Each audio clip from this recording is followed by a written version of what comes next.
Welcome to Discovering. And just like that, winter is back. Tonight on Discovering, we take a look at endangered and recovered species found here in the UP since the Endangered Species Act was passed 50 years ago. It remains one of the world's most important conservation laws. So sit back and relax. It's Monday night, and it's time for Upper Michigan's very own Discovering. The secret streams that flow beneath the cliffs of colored stone.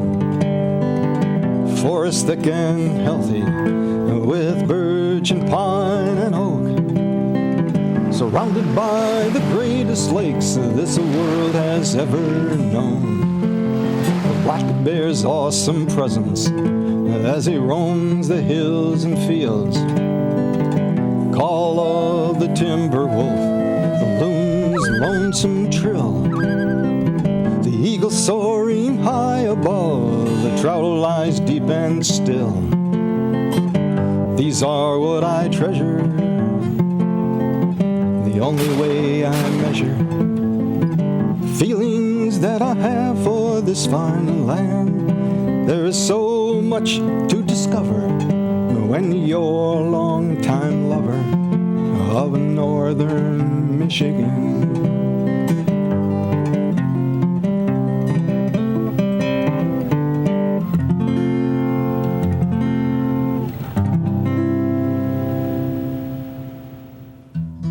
Back in December, one of the world's landmark conservation laws marked its 50th year in existence. Its purpose? To identify species at the brink of extinction and keep them from disappearing off our landscape forever. The Endangered Species Act does a lot of different things, and listing species and recovery of species is one key aspect, but it also includes a section that's specifically dedicated to cooperation with state agencies. It also helps to implement international treaties that help to regulate the trade in wildlife and control international wildlife smuggling and things like that. Some of the important aspects of the Endangered Species Act are the cooperation that happens, whether it's working with state agencies or tribes or non-governmental entities, private conservation organizations. And the Endangered Species Act was passed in December of 28th of 1973. So we're celebrating the 50th anniversary of it. That was a time when there was a lot of environmental concerns raised. There were a number of environmental laws that passed around that period of time. And I think it was a recognition that, when we lose a species, it's not just our loss, but it's a loss to all future generations. And it was a recognition that we could do better. And, today species are facing a variety of threats, and the law is probably more important than ever in terms of conservation. And, recovery of species and getting them taken off the list is a challenging process. It takes a lot of work and resources, and it's something we and our partners are continually working at. The Endangered Species Act, there's a lot of, it can be controversial and it can be challenging. And when you think about the difference it makes and what it means for the future, it remains one of the world's most important conservation laws. One of the biggest successes since the creation of the Endangered Species Act has been the recovery of the bald eagle in Michigan and throughout the country. At the time the Endangered Species Act was enacted, the bald eagle in Michigan had, around maybe 80 pairs of bald eagle total for the state of Michigan. Basically, people worked to address the threats affecting the nest success of that species and help protect the birds that were nesting. Now, I think we have something over 700 or 800 nesting pairs of bald eagles in Michigan, and they were delisted in 2007, and they're doing very well still today. The eagles, obviously, we know the downfall of them was DDT, pesticide, and causing the thinning of the eggshells, and that was the same with peregrines, actually. DDT was banned around the same time as the act, and because of that and conservation efforts, both eagles and peregrine falcons have made a comeback. The peregrine falcon was removed from the list in 1999. The other thing that's really helped peregrines is their adaptability to human-made nesting boxes. We have 2 pairs in the market area, but we have pairs of peregrines on the Mackinac Bridge, the international bridge. We did have a pair on the Houghton Lift Bridge, although because of renovations and things, they had to take the box down. I know they tried the nest just on the structure, but I'm not sure they ever did pull it off. We have birds on Isle Royal, birds in the Keweenaw, birds in the Porcupine Mountains. Now those are natural cliff birds. We believe we have some out on Autrain Island, Grand Island as well.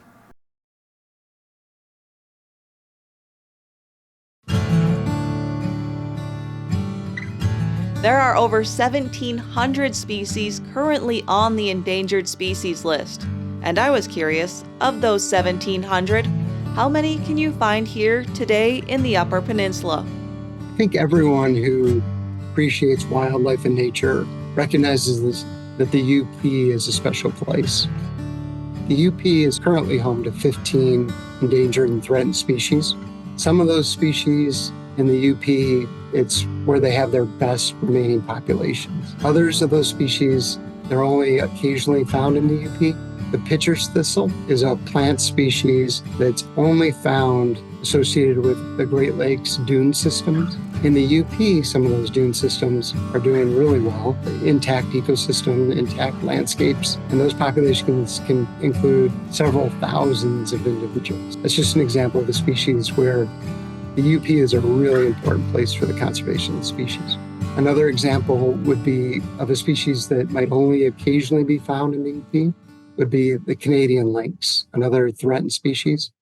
The Canadian lynx looks very similar and is in the same family as bobcats. Unfortunately for the Upper Peninsula, probably we're not ever going to get really any lynx. We do get a few interlopers coming over from Canada, from Ontario. They're a species that doesn't compete well with bobcats. In fact, bobcats are a little more robust because we have a strong bobcat population and we don't have the same conditions for higher snow and hare populations like further Canada without bobcats. And so it's going to be tough for them to ever make it. It's just kind of one of those unique species that ends up in Michigan once in a while. We have 3 listed mammals that occur in the UP. The Canadian lynx I mentioned, gray wolf, and the northern long-eared bat. The U.S. Fish and Wildlife Service could not talk to me about gray wolves because they are currently under litigation, but as we all know, wolves are thriving here in the UP, making them front and center of any wildlife conflict and controversy here. Gray wolves were listed as endangered back in 1974. Under protection, wolves made a comeback here in the UP, and Michigan and Wisconsin surpassed initial required delisting numbers of a combined 100 wolves 20 years ago. And over those past 20 years, wolves have been delisted and relisted. They do not warrant being on the endangered species list. They are a recovered species in the areas of the Great Lakes. Now, are they recovered across their historical range? No. They're not, but I don't know if they'll ever fully establish their historical range. Probably never.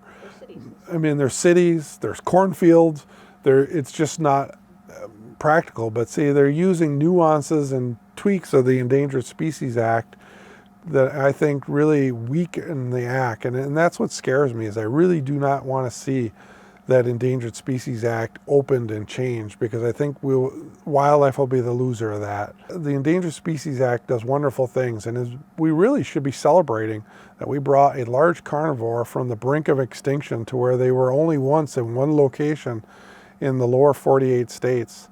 Ideally, we would get wolves off the list at some point and we could fully implement our management plan. More on wolves another day. We have other species to talk about, like bats. I spoke to DNR biologist John Depew about the status of the northern long-eared bat and other bat species that have seen anywhere from an 80 to a 95% drop in their populations since the outbreak of white nose syndrome reached Michigan in 2014. White nose syndrome is a disease that impacts bats. So it's a fungus that impacts bats. It attacks their tissues and their organs. Tissue is an organ. It affects them most significantly during hibernation. and it has caused precipitous declines in several bat species populations. Of course, it's the catalyst for a listing of northern long-eared bats by the U.S. Fish and Wildlife Service as a federally endangered species. So northern long-eared bats here in Michigan are at 98% decline of what they were pre-white nose, pre-disease. Here in Michigan, we're fortunate because of our history of mines, our abandoned mines. We have hundreds of thousands of abandoned mines here, so we're doing actually quite a bit. So we have been and are continuing to work with researchers and our own research on a number of different things to try to mitigate the impacts of white nose syndrome on our bat populations, which are going to help bat conservation here in Michigan, and a lot of this stuff that we're working on is going to have benefits for bats across North America. Bats are important to the ecosystem. They're the only flying mammal that we have. They're actually amazing critters. A couple other endangered species that make the UP their home are the Hines emerald dragonfly and the Massasauga rattlesnake. The Massasauga is only found on Bois Blanc Island, though. This island, located just south of Mackinac Island, is a haven for the snake.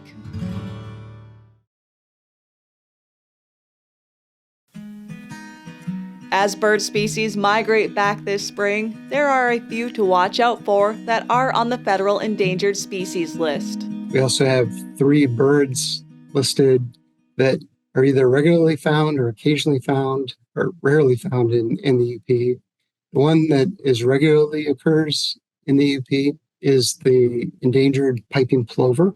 Another shore bird that is listed is called the red knot.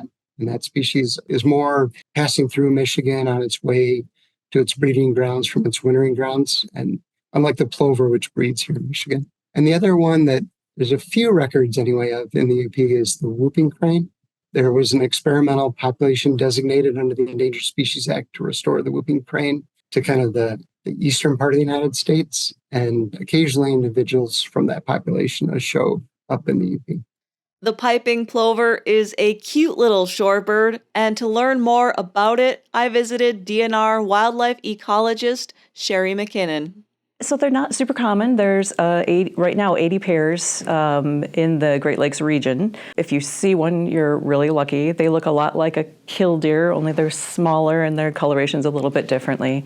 They are a shorebird. They nest in sandy and cobblestone beaches. They build it was barely a nest, basically. It's like a little scrape in the sand that's surrounded by rocks. They lay 4 eggs that are completely disguised by the surroundings. When they hatch, those little birds they look like little fluffy ping pong balls. In the mid-'80s, they were listed as federally endangered because the population had declined so drastically. Primarily, the issue with piping plovers is that because they nest on a beach environment, any kind of human disturbance, building up of shorelines, changing of shorelines really causes a lot of issues with them. Part of the decline was also that they're not really good with predators, and predators seem to pick them out pretty easily. So they've had a long decline up until now, and 80 pairs is really good. That was just last year's count, and so things are coming up for them. They're probably always going to have some conservation issues because they are so vulnerable to human disturbance and predators. And Great Lakes shoreline is changing all the time. When high water is here, they have less space to nest, and that causes some problems too. And every time an adult is removed out of the population, it can be fairly catastrophic because that's just one less, reproducing pair. So we've been working with partners, right? This is what conservation is all about, is partnership. And so what we've been doing for the past, how many years is that? That's a lot of years, 40 years, has been putting up nest enclosures, so right around where the eggs are, which keeps people from stepping on them or running over them with ORVs, because they're really disguised by their environment. So they're hard to see. The exclosure keeps out other predators like raccoons or fox, anything that would come and potentially want to eat an egg, other birds.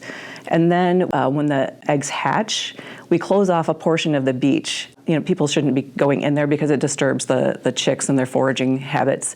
And we actually have people that volunteer or are paid by University of Minnesota or Fish and Wildlife Service. We call them piping plover monitors. So they're actually monitoring the beach. They're kind of keeping an eye on the birds and how many hatched and where the young are and where they're going. So it's quite intensive.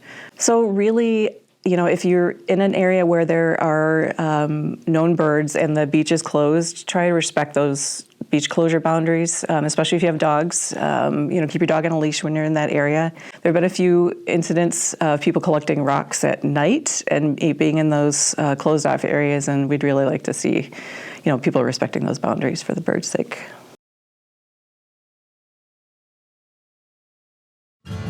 So what does the process for listing and delisting species look like, and how does the Fish and Wildlife Service know when a species is imperiled? The process of taking an action under the Endangered Species Act can either be started internally or through a petition from outside the agency. And as we move through this review process, there's certain stages or findings that we're required to make. An initial finding we make is just whether there's substantial information. So if we're looking at a petition, we're looking to see if the petition and the information supporting it provided substantial information. If it does, or if our internal processes do, then we would conduct a status review. And that status review is really an attempt to not just look at what was in the petition or what's in our files, but to go out and try and find the best available information. The U.S. Fish and Wildlife Service collects information from state agencies like the DNR, university scientists, private organizations, and the public. And that information can be things like the population numbers or survey information or potential threats and the progression of threats and that type of thing. The Endangered Species Act requires us to look into the future and make decisions about what we think is in store for species, looking at the threats that it's facing now and in the foreseeable future. And ultimately, if it looks like listing of the species may be warranted, then we would do a proposed rule in the Federal Register. Then we would issue a final rule in the Federal Register, and then a certain amount of time after the final rule, the listing would go into effect and the species would go on the list. Or if the species were coming off the list, then it would be removed from the list at the time of that final rule. The process for determining if a species can be removed from the federal list is the same. It's the inverse of the listing process. It's evaluation of the threats, comparing it against, considering the current condition and projected future conditions, and evaluating those against the definitions of threatened and endangered. Another Endangered Species Act success story that took place in Michigan is the Kirtland's warbler, which was delisted in 2019, and they are now breeding here in the UP. When you do something to benefit imperiled species, threatened and endangered species, there's a variety of things that are probably contributing to why they're imperiled. And when you work on those problems, it can have direct benefits, not just to the one species we're focused on, but the whole suite of species that might depend on a Great Lakes coastline or something, that particular habitat that species occurs. And just to give you like an example of that within a Michigan example, back when the Kirtland's warbler was listed under the Endangered Species Act, as part of the cooperation required under the Endangered Species Act, there was what's called a consultation process that occurred for that species related to communication towers. So the tall towers that have guy wires and lighting to warn pilots. Because it turns out that songbirds that migrate at night are often impacted by those communication towers. They get disorientated around the lighting, and then they can collide with the guy wires.